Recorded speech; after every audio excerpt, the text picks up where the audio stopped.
Good morning प्यारे बच्चों। कक्षा 8 और 9 में आज हम अभ्यास करेंगे चित्र वर्णन का। चित्र वर्णन क्या है, कैसे लिखा जाता है, वो आज हम समझेंगे। आइए तो देखते हैं चित्र वर्णन की परिभाषा। चित्र वर्णन किसे कहते हैं?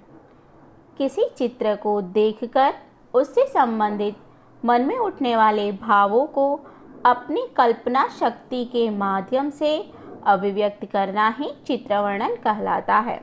सरल शब्दों में कहें तो दिए गए चित्रों को देखकर उस चित्र को अपने शब्दों में प्रस्तुत करना ही चित्र वर्णन कहा जाता है।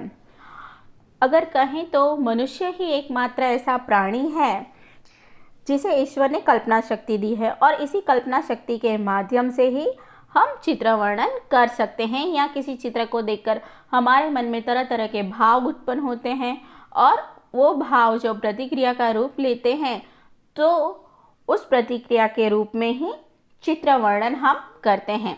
तो आइए देखते हैं चित्र वर्णन के लाभ।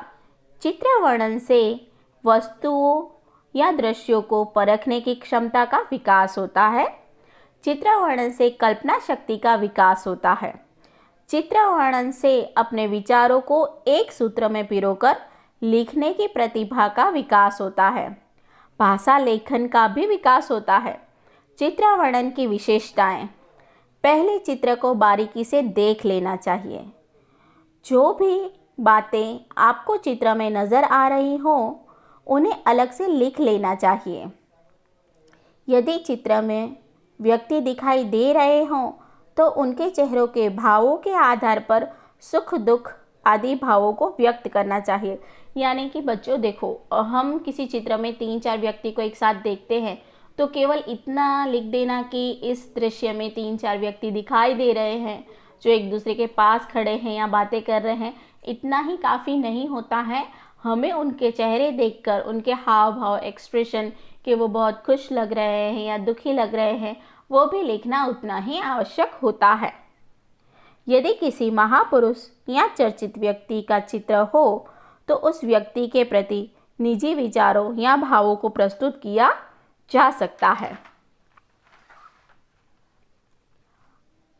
वाक्य रचना करते समय उक्तियों, मुहावरों व लोक उक्तियों का प्रयोग भी आपकी भाषा को सुंदर और प्रभावशाली बनाने में सहायक होता है।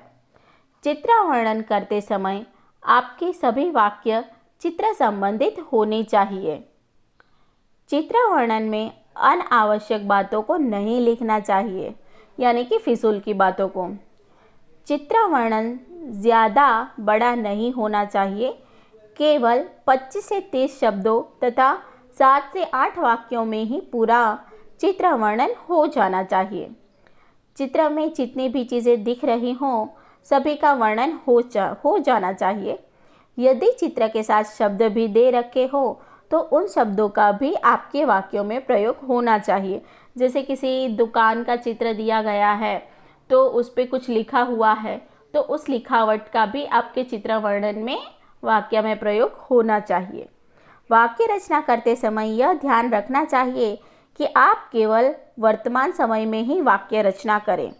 पहले वाक्य में बताएं कि दृश्य किसका है और अगले वाक्य में दृश्य में क्या क्या हो रहा है यह बताएं।